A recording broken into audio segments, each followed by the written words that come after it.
హల్లెలూయా. మీ అందరికీ చాలా పెద్ద మనసు ఉందని ఈ సభముఖముగా నాకు అర్థమైపోయింది. ఏ మనసు ఉందని? చిన్నపిల్లలు ఇక్కడక్కడ తిరగకూడదు. దయచేసి చిన్నపిల్లలు వారి యొక్క తల్లిదండ్రులను వారు ఉంటే కొంచెం ఇక్కడక్కడ తిరగకుండా వాళ్ళు చూడనియండి.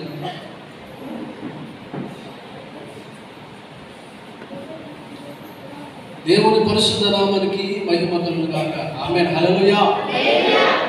దైవ సేవకులకు అందరికీ ప్రేమించి ఆహ్వానాన్ని మన్నించి వచ్చిన దైవ సేవకులకు అందరికీ వారికి హృదయపూర్వక వందనాలు తెలియజేస్తున్నాను. చేరొచ్చిన మీ అందరికీ కూడా ప్రభు పేరిట శుభవందనాలు తెలియజేస్తున్నాను. దేవునికి మహిమ కలుగును గాక. హల్లెలూయా. హల్లెలూయా. హల్లెలూయా. గట్టిగా చెప్తాం హల్లెలూయా. ఆమేన్. మొండి ఆత్మ పోవాలి, పరిశుద్ధాత్మ సన్నిధి దిగి రావాలి. ఆమేన్.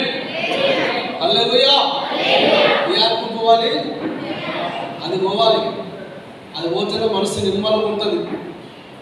అది పోతేనే హృదయం తేలికగా ఉంటుంది. దురాత్మ కాదు, మొండి ఆత్మ. హల్లెలూయా. కొన్ని నిమిషాలు దేవుని వాక్యం ధ్యానం చేద్దాం. కొన్ని నిమిషాలు దేవుని వాక్యం ధ్యానం చేద్దాం.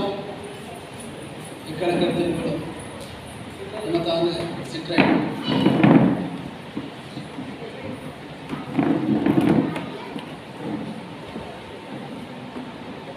దేవుని మాటను ధ్యానం చేద్దాం. దేవుని మాటను ధ్యానం చేద్దాం. మనకందరికీ సుపరిచితం, మనకందరికీ పరిచయం దేవుని వాక్యం. ఒకసారి పరిశుద్ధ గ్రంథం వచ్చి ఆ వాక్యాన్ని మనం ధ్యానం చేద్దాం. ఆ వాక్యాన్ని మనం ధ్యానం చేద్దాం. నిర్గమకాండం, నిర్గమకాండం. అందరూ పరిశుద్ధ గ్రంథాన్ని తెరవాలి. అందరూ పరిశుద్ధ గ్రంథాన్ని తెరిచి చూడాలి. నిర్గమకాండం 30 అధ్యాయం. నిర్గమకాండం 30 అధ్యాయము 1వ వాక్యము చదువుకుందాం. మరియు ధూపము వేయుటకు నీ యొక్క వేదికను చేయవలెను, తుమ్మకర్రతో దాని చేయవలెను. దేవునికి మహిమ కలుగును గాక. హల్లెలూయా. ఈ వాక్యం మనకు అందరికీ తెలుసు. ఈ వాక్యము ఎన్నోసార్లు ధ్యానం చేశాం, మనం చదువుకున్నాం. డైలీ అలవాటుగా దేవుని వాక్యం చదువుకుంటాం. అబ్బట్ కొన్ని నిమిషాలు ఈ మాట నుంచి మీకు కొన్ని విషయాలు పరిశుద్ధాత్మ ప్రేరణ ద్వారా ప్రభు నా మధ్యలో, నా మనస్సులో, నా హృదయంలో పెట్టిన కొన్ని మాటలు మీతో నేను పంచుకోవడానికి ఇష్టపడుతున్నాను. దేవునికి స్తోత్రం. హల్లెలూయా. చివరి వాళ్ళకు ఈ వాయిస్ క్లియర్ వినపడుతుందా? Voice clear.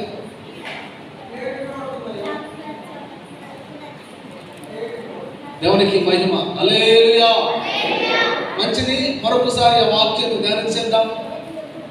నిర్గమకాండం 30 అధ్యాయము 1వ వాక్యం.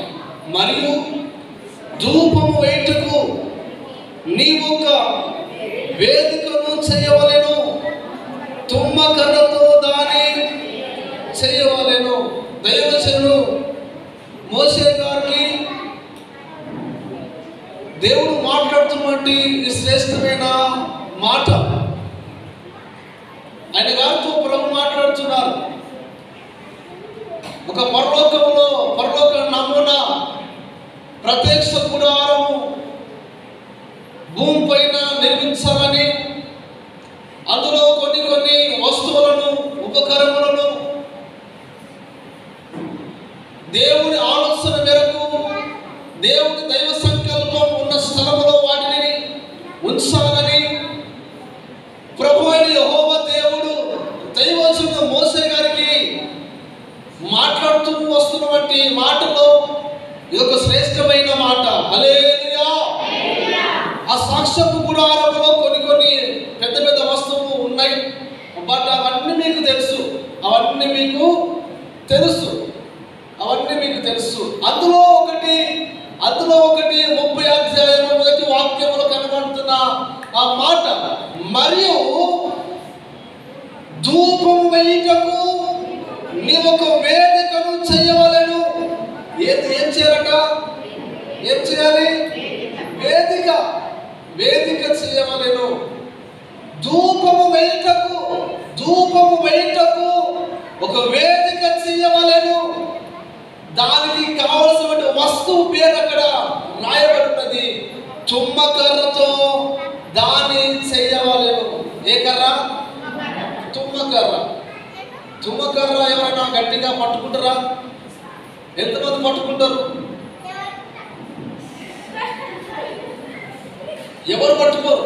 ఎందుకు? అదంతా అర్థంగా ఉండదు, అదంతా మంచిగా ఉండదు. దాన్ని చూస్తే అందరికీ ఒక ఓకారం లేకపోతే ఒక వికారం. దాని నీడను అస్సలు ఆశ్రయించం. దాని చోటుకు మనం వెళ్ళి నిలబడలేం. ఎందుకో మీకు తెలుసు. హల్లెలూయా. ప్రభువు చెప్తున్నారు, దైవజనుడు మోషే గారితో మాట్లాడుతున్నారు. ఒక వేదిక చేయాలి, దానికి వస్తువు తుమ్మకర్ర. ఆ కింద వాక్యంలో దాని యొక్క ఎత్తు, దాని యొక్క వెడల్పు, దాని యొక్క పొడవు ఆ వాక్యంలో 2వ వాక్యంలో రాయబడి ఉన్నది. ఇప్పుడు దేవుడు చెప్పినట్టుగా దైవ సేవకుడైన మోషే చెయ్యాలవద్దా? హలో, చెయ్యాలవద్దా? ప్రభు మనతో చెప్పింది చెయ్యాలవద్దా? చేయద్దా? పరలోకంలో కూడా ఈ స్త్రీల సమూహం ఉంటుందేమో. ఆమె చెప్పారా? ప్రభు చెప్పింది చేయాలి. ఇప్పుడు దేవసేవకుడైన మోషే గారు దేవుడు చెప్పినట్టుగా ఒక వేదిక తయారు చేశాడు. ఆ వేదిక దగ్గర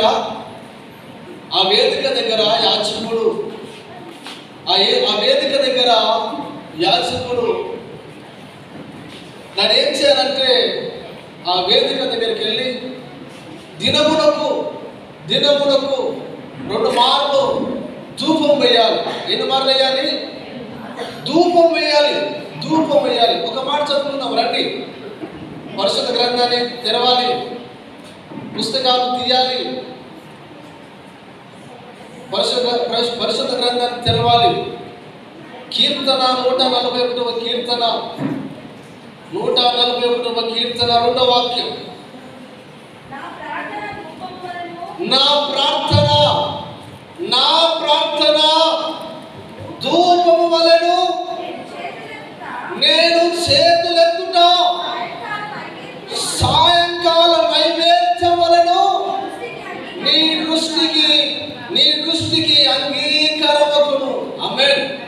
హల్లెలూయా. ఎంత మంచి మాట కదా, ఎంత మంచి మాట. ఆయన దృష్టికి నైవేద్యము, ఆయన దృష్టికి ప్రార్థన, అది ఎలా కనబడుతుందట? ప్రభుకు అంగీకారము, మంచిదిగా కనబడుతున్నది. హల్లెలూయా. ఎక్కడ చేయాలి? ఎక్కడ వేయాలి? ధూపవేదిక దగ్గర ధూపము ప్రభుకు అర్పించాలి. దేవునికి మహిమ కలుగును గాక. ఆమేన్. హల్లెలూయా. ఇప్పుడు దేవుడు మోషే గారికి ఒక వస్తువు ఇచ్చారు. దాని పేరు తుమ్మకర్రతో వేదిక చేయాలి. వేదిక చేసిన వెంటనే దానికి బంగారు రేకులు పొదిగించాలి. ఏ రేకులు? బంగారు రేకులు పొదిగించాలి. ఇప్పుడు బయట ఉన్న వేదిక బలిపీఠం. ఇప్పుడు లోపల ఉన్న ఈ యొక్క వేదిక అది బయట ఉంటది, ఇది లోపల ఉంటది. అది ఆవరణంలో ఉంటే పరిశుద్ధ స్థలంలో ఉన్న వేదిక.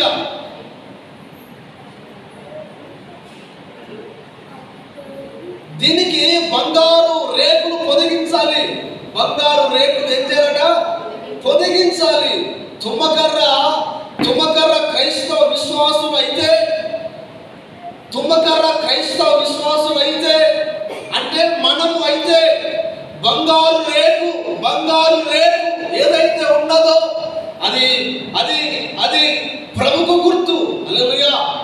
ఇప్పుడు మనకు ఎవరు అతికించాలి? దేవుడని యెహోవా ప్రభు అయిన యేసుక్రీస్తును అతికించారు. దేవునికి స్తోత్రం. ఇప్పుడు ఆ తుమ్మకర్ర బంగారు రేకుతో అతికించినప్పుడు తుమ్మకర్రని పిలుస్తారా? దాన్ని బంగారం అని పిలుస్తారా? ఏమని పిలుస్తారు? బంగారం అని పిలుస్తారు. ఇప్పుడు మనం ఏం పిలవాలి? మనల్ని ఎవరు ఏమని పిలవాలి? అబ్బా నువ్వెంత బంగారం తల్లి, అయ్యా నువ్వెంత బంగారం అయ్యా అని పిలవాలి. హల్లెలూయా. ఓకే, మీరు బంగారం అంతా, మీకు బంగారం కావాలా? మీరు బంగారం కావాలా? అయ్యా గోల్డ్, ఒరిజినల్ గోల్డ్. దేవునికి స్తోత్రం. హల్లెలూయా. దేవుడు నిన్ను నన్ను ఒక బంగారముగా తెలియజేశాడు. దేవునికి మహిమ కలుగును గాక. హల్లెలూయా. అయితే కొన్ని మాటలు చదువుకుందాం రండి. 30వ అధ్యాయం నిర్గమకాండం, 30వ అధ్యాయం నిర్గమకాండం 7వ వాక్యం. ఆ స్థలంలో ధూపం ఎన్నిసార్లు వేయాలి? ఆ స్థలంలో ధూపం ఎప్పుడు వేయాలి? దేవుడు మోసే గారితో మాట్లాడుతూ వస్తున్న మాటలు. 30వ అధ్యాయం నిర్గమకాండం. అహరోను ప్రతి దినము ప్రొద్దున దాని మీద పరిమళ ద్రవ్యముల ధూపము వేయవలెను. ఎప్పుడట? ప్రతి ప్రొద్దున, అంటే ఉదయకాలం. ఏ కాలము? ఉదయకాలం. కింద వాక్యం చదవండి, 8వ వాక్యంలో. మరియు సాయంకాలమందు అహరోను వెలిగించినప్పుడు దాని మీద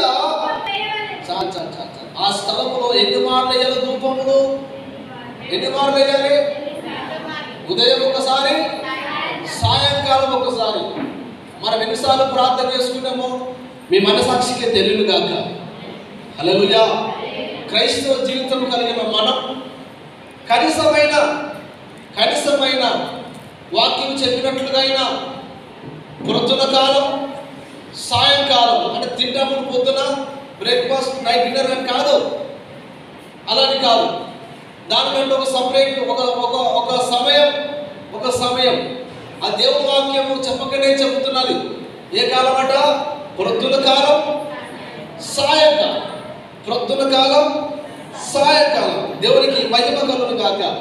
సరే, ధూప వేదిక, ఆ వేదికను జ్ఞాపకం చేసుకున్నాం కదా.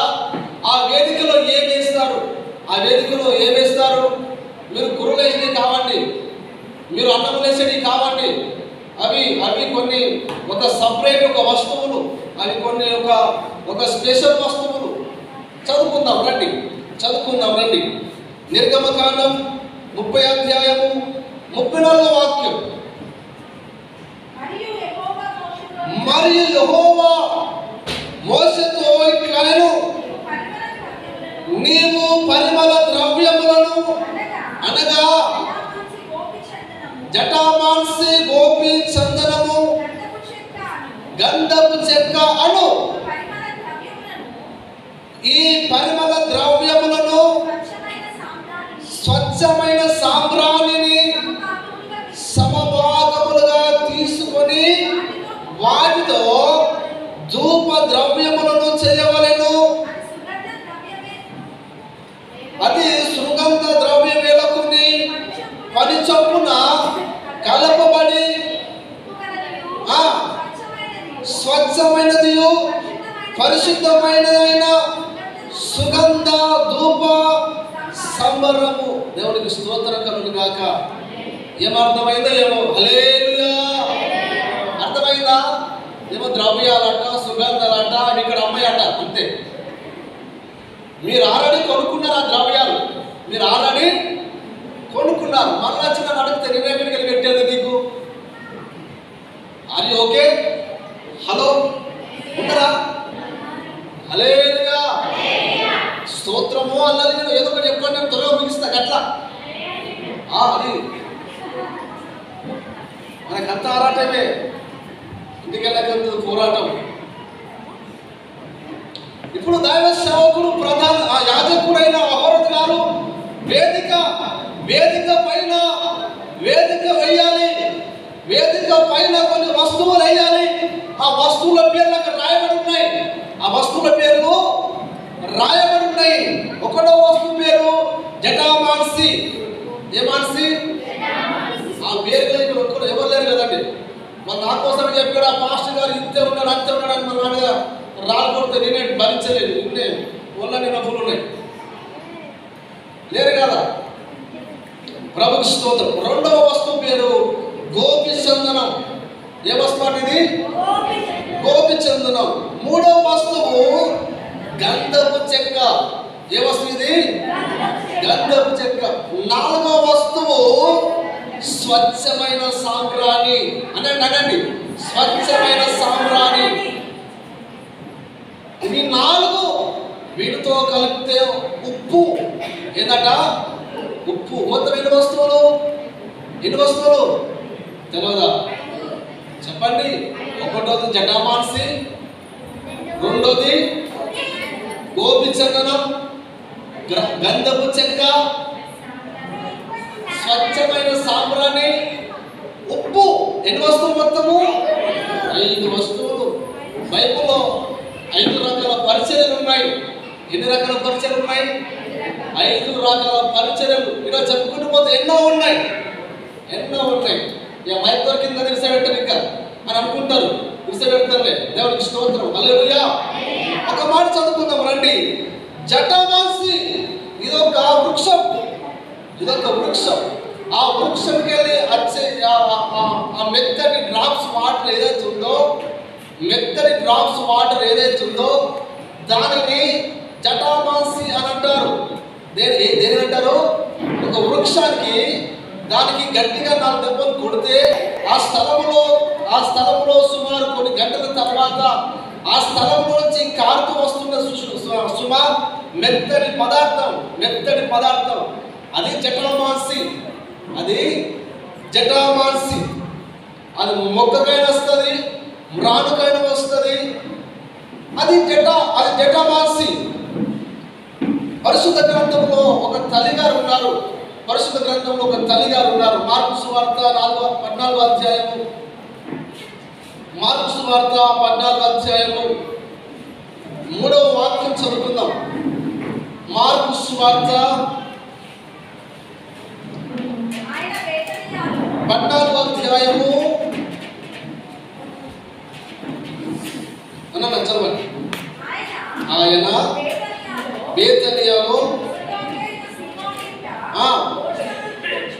ఆయన బేతనియాలో కుష్ఠరోగి అయిన సీమోనుంట భోజనములకు కూర్చున్నప్పుడు ఒక స్త్రీ మిక్కిలి విలువగల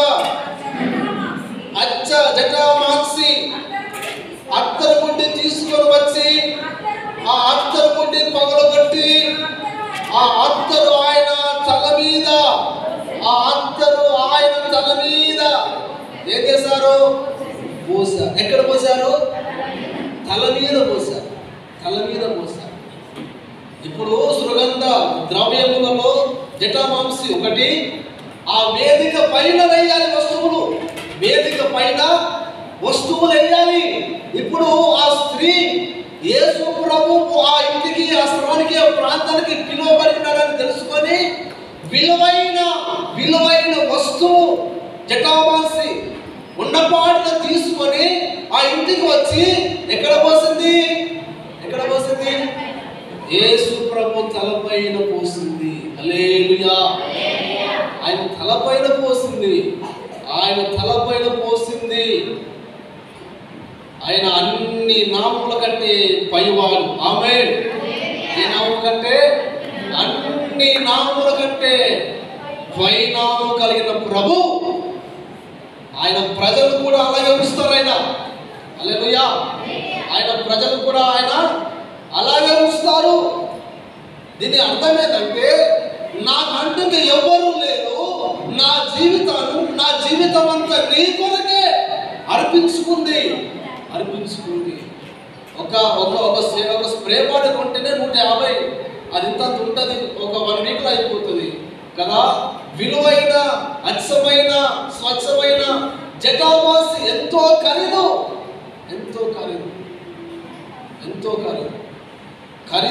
ఖరీదును లెక్క పెట్టలేదు.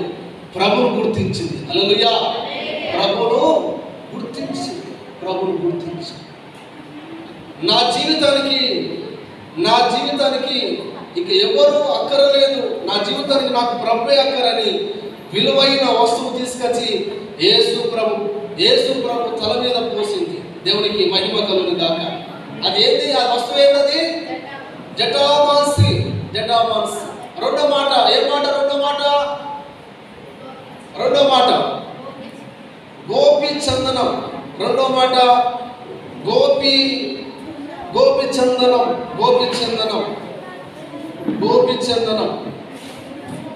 ఈ గోపి చందనం అనే ఈ వస్తువు మనకందరికి గులాబీ పువ్వు తెలుసు కదండి. ఏ పువ్వు? గులాబీ పువ్వు తెలుసా అందరికి? తెలియదా? గులాబీ పువ్వు దాని నెంబర్ ఎంత ఉంటాయి? మీ బొటన వేలంతా, సుమారుగా అంతకంటే కొంచెం పెద్దగా. మీ బొటన వేలు ఉందా మీకు? ఉంటుంది. చేయకపోకండి. ఇంకా ఆ గోరు కంటే పెద్దగా ఆ రోజ్ పువ్వు యొక్క రేకు అది ఎంత రౌండ్గా ఉంటుందో, దాని వెడల్పు, దాని పొడవు. ఈ గోపి చందనము అంత ఆకారం ఉంటుంది. ఇది గట్టిగా ఉంటుంది. ఎలా ఉంటుంది? ఇది గట్టిగా ఉంటుంది. దీని గట్టితనం మన గోరు కంటే పెద్దగా ఉంటుంది. ఒక మాట చెప్పుకుందాం రండి. మార్కు సువార్త 11వ అధ్యాయం. 11వ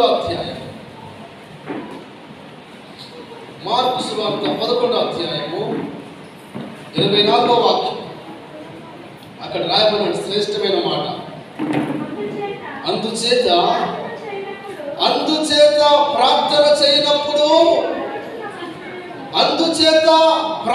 చేయనప్పుడు మీరు అడుగుచున్న వాటినెల్లా పొంది ఉన్నామని నమ్ముడి.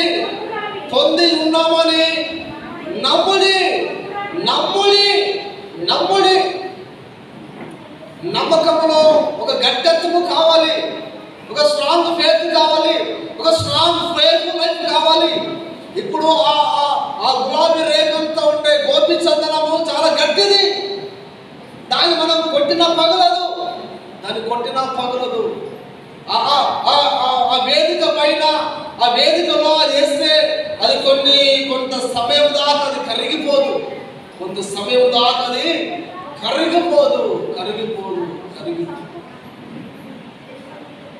గోపి చందనము ఒక గట్టితనం. మన నమ్మకము ప్రభులో ఎలా ఉండాలట? గట్టితనముగా, అంటే నమ్మకం పొంది ఉన్నామని అది గట్టిగా నమ్ముకోవాలి. గట్టిగా నమ్మాలి. ప్రభువుకు స్తోత్రం కలుగును గాక. ఎఫెసీయులకు రాసిన పత్రిక 3వ అధ్యాయం 20వ వాక్యం. ఎఫెసీయులకు రాసిన పత్రిక 3వ అధ్యాయం 20వ వాక్యం. ఎఫెసీయులకు రాసిన పత్రిక 3వ అధ్యాయము. అందరికీ తెలిసిన మాట. మనలో కార్యసాధకమైన తన శక్తి చొప్పున మనము అడుగుచున్న వాటి అన్నిటికంటేను, ఊహించు వాటన్నిటికంటేను అత్యధికముగా చేయు శక్తి గల దేవునికి హల్లెలూయా రాయబడిన శ్రేష్టమైన మాట. ఏ మాటనట? అడుగు వాటి కంటెను, ఊహించు వాటి కంటెను అత్యధికముగా చేయు శక్తి గల దేవుడు కదా. శక్తి గట్టిగుంటుందా, మెత్తగుంటుందా? కరెంట్ అందులో ఆ స్విచ్లో ఏది పెడితే అది కొడతలో చూస్తాం మనం ఏమన్నా. ఎందుకు? అది చాలా ప్రమాదం. దేవుడిలో కూడా నమ్మకం అంతే గట్టిగా ఉండాలి. దేవుడిలో కూడా అంతే నమ్మకం గట్టిగా ఉండాలి. గోపిచందనం గట్టితనం. గోపిచందనం ఎలాంటిదట? గట్టితనం. కదా ప్రభు ప్రకటన గ్రంథం అంటారు, నువ్వు పట్టుకున్నది ఎలాగట? గట్టిగా పట్టుకోవాలి. మనం పట్టుకున్నది ఎలా పట్టుకోవాలి? గట్టిగా పట్టుకోవాలి కదా. మన పిల్లలు ఎంత జాగ్రత్తగా పట్టుకుంటాం, మన కుటుంబ సభ్యులు ఎంత జాగ్రత్తగా మనం పట్టుకోగలుగుతాం, లేకపోతే మన వస్తువులు ఎంత జాగ్రత్తగా పట్టుకోగలుగుతాం కదా. మనం ఏదైతే నమ్మకం కలిగి ఉన్నామో, ఏదైతే విశ్వాసం కలిగి ఉన్నామో ఆ దానిని ఎలా పట్టుకోవాలట? గట్టిగా పట్టుకోవాలి కదా. మీ చేతులు అందరి చేతుల్లో ఫోన్ ఉన్నాయా?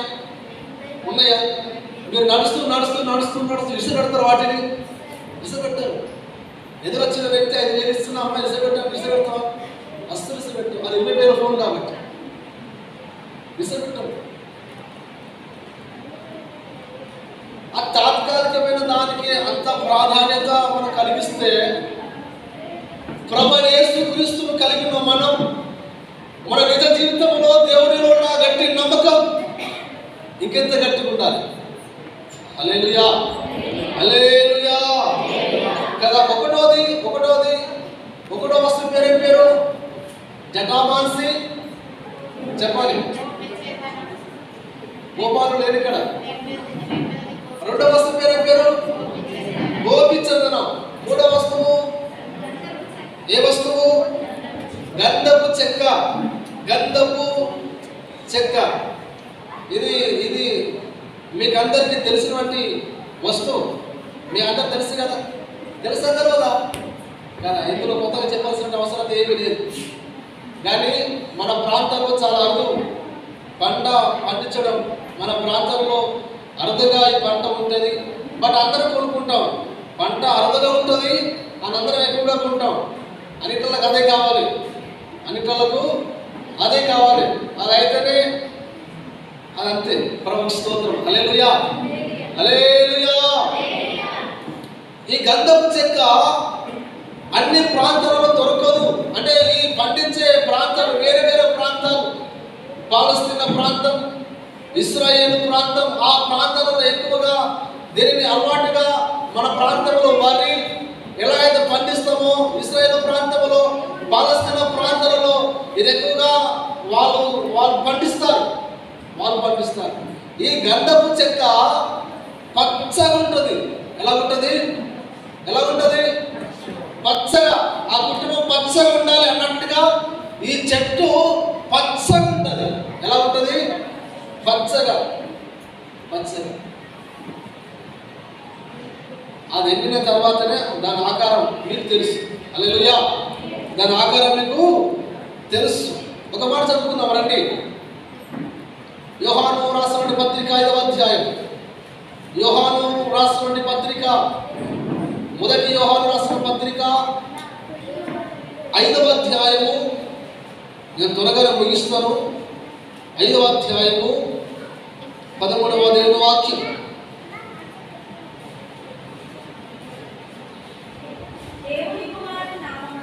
దేవుని కుమారుని నామమందు విశ్వాసముంచు మీరు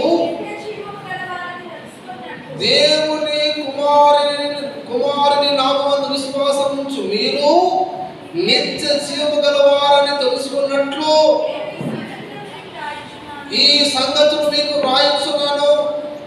ఆయన మాటను ఆయనను బట్టి మనకు కలిగిన ధైర్యమేదనగా, ఆయన చిత్తానుసారముగా మనమేది అడిగినను ఆయన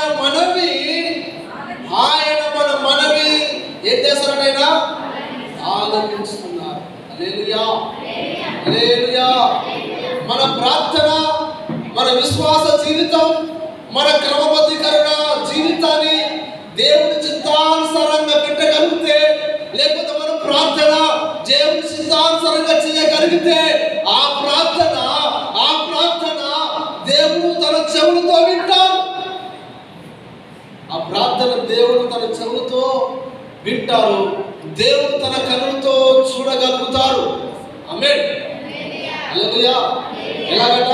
ఆయన చిత్తానుసారముగా ఏది అడిగినా, ఏది కలిగినా, ఏది పొందినా ఆయన చిత్తానుసారముగా, ఆయన చిత్తానుసారముగా. ఇదిగో సుమా, మీరందరూ రావడానికి 13 రోజులు ఉపవాస ప్రార్థన చేశారు. 13 రోజులు బట్ మాకు మీరే గొప్ప. వేల సంఖ్య వచ్చిందని ముఖ్యం కాదు, బట్ కొద్ది సంఖ్య వచ్చిన ముఖ్యం కాదు. మీరు రావడమే ప్రాధాన్యం. ఆమేన్, హల్లెలూయా. మీరు రావడమే సభకు అందం, మీరు రావడమే కూడికకు ఒక ఆశీర్వాదం. హల్లెలూయా.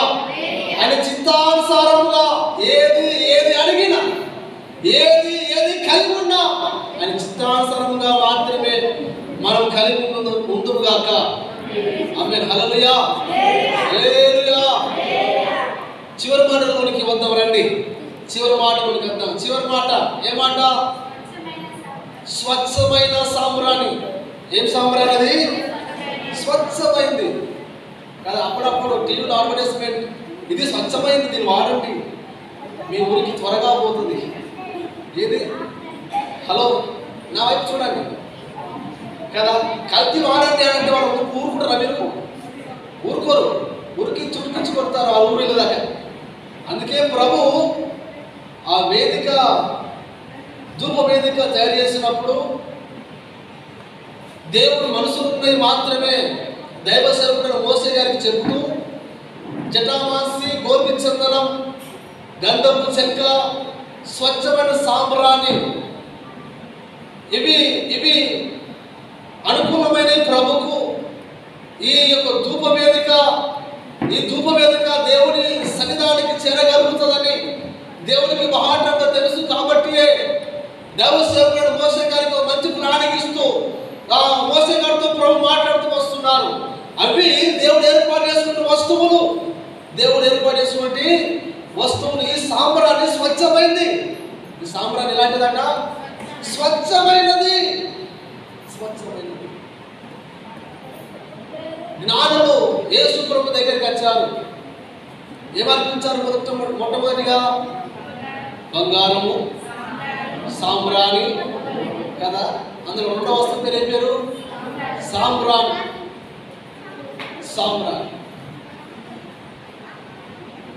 స్వచ్ఛమైన సాంబ్రాణి అనేది ఒక పరిశుద్ధమైనది, స్వచ్ఛత, కల్తీ లేనిది కదా.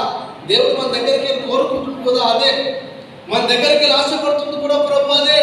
మనం పరిశుద్ధముగా ప్రభు దృష్టికి కనబడాలని, మనం స్వచ్ఛమైన మనసు కలిగి, స్వచ్ఛమైన హృదయం కలిగి, స్వచ్ఛమైన జీవితము కలిగి, ఆ కలిగిన జీవితం బట్టే నిన్ను నన్ను ప్రభు చూసి ఆయన మహాత్ముగా సంతోషపడగలుగుతాడు.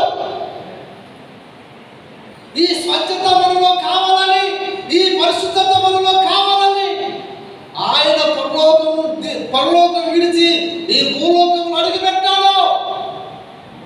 ఎందుకంటే ఈ భూలోకంలో మనం అడుగు తీసి వెంటనే పరలోకంలో పెట్టాలని. ఆమేన్, హల్లెలూయా. అందుకే మనలో పరిశుద్ధత కలగాలని, మనలో స్వచ్ఛత, క్వాలిటీ రావాలని ఆయన పరలోకాన్ని మన కొరకు, అంటే నీ కొరకు వదులుకున్నారు. అందుకే ధూప వేదిక పైన ఆశ వస్తువులు ఇస్తే అక్కడికక్కడే ఆ సంగతి అయిపోతుంది. అందుకే ప్రభు కోరుకునే ఒక క్వాలిటీ, మంచి వస్తువులు. ఎఫెసీయులకు రాసిన పత్రిక 5వ అధ్యాయం.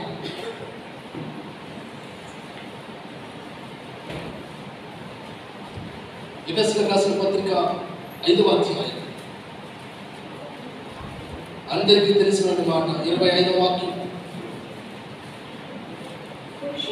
పురుషులారా, 28వ వాక్యం, 27వ వాక్యం. పురుషులారా, మీరు మీ భార్యను ప్రేమించుడి, అటువలే క్రీస్తు కూడా సంఘమును ప్రేమించి అదే కలంకమైనను ముడతైనను అట్టిది మరి ఏదైనను లేక పరిశుద్ధమైనది గాను నిర్దోషమైనది గాను మహిమగల సంఘము గాను ఆయన తన ఎదుట దారి నిలబెట్టుకోవలనని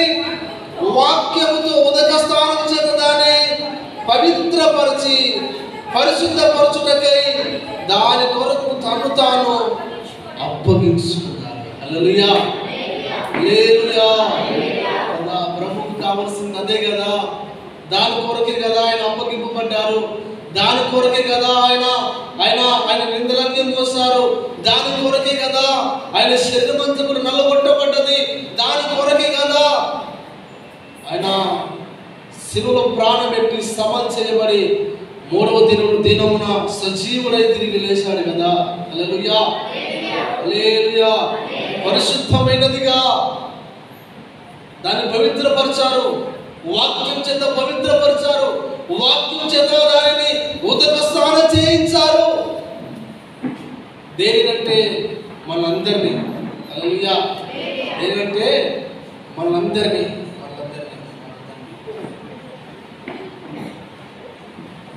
తిమోతి రాసిన పత్రిక 1వ అధ్యాయం.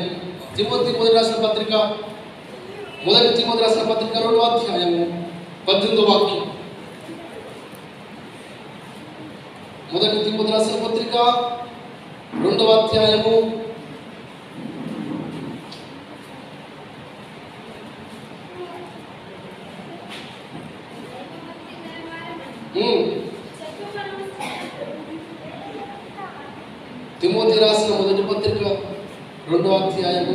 8వ వాక్యం.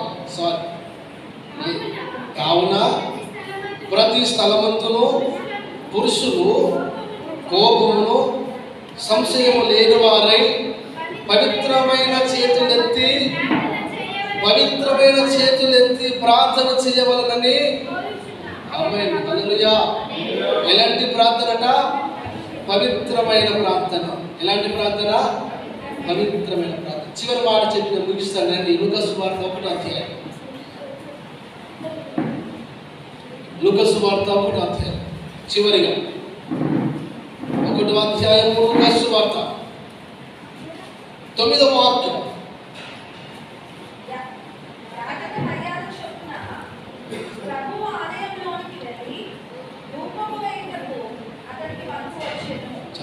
ఎనిమిది వాక్యం. జకరియా తన తరగతి క్రమం చొప్పున దేవుని ఎదుట యాచక ధర్మం జరిగించుతుండగా యాచక మర్యాద చొప్పున ప్రభువు ఆలయంలోనికి వెళ్ళి ధూపం వేయుటకు అతనికి వంతు వచ్చెను.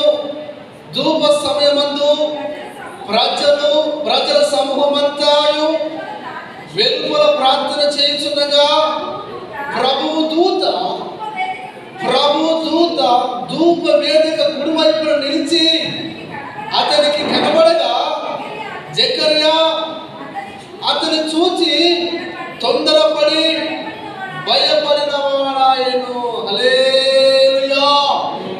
జకర్యా తన ధర్మము చొప్పున, యాజక ధర్మం చొప్పున ప్రభు మందిరంలోనికి, ప్రభు ఆలయంలోనికి వెళ్ళి ధూప సమయంలో ధూపము వేయించుండగా, ధూపము చేయుచుండగా ఎక్కడ నిలబడింది దేవుని దూత? ఎక్కడ నిలబడింది? కుడివైపున.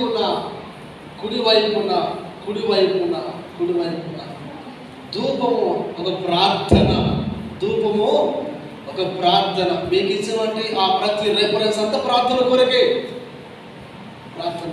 ఇప్పుడు ప్రార్థన చేస్తే జకర్యా ధూపం అర్పిస్తే, జకర్యా ధూపం వేయించినప్పుడు ఏమొచ్చింది? కుడివైపున దేవుని దూత దిగి వచ్చి కనబడుతున్నది. హల్లెలూయా. మన ప్రార్థన దేవుని దగ్గరికి వెళ్ళి దేవుని దూత మన దగ్గరికి రావాలి. ఆమేన్. వద్దా? మనం ధూపం వేయటం వాస్తవమే. ఆ ధూపం దేవుని దగ్గరికి వెళ్ళడం వాస్తవమే. దేవుని దగ్గరికి దూత దిగి రావడం కూడా అంతే వాస్తవం. హల్లెలూయా. కదా, ప్రార్థన అంత శక్తివంతమైంది. ప్రార్థన అంత శక్తివంతమైంది.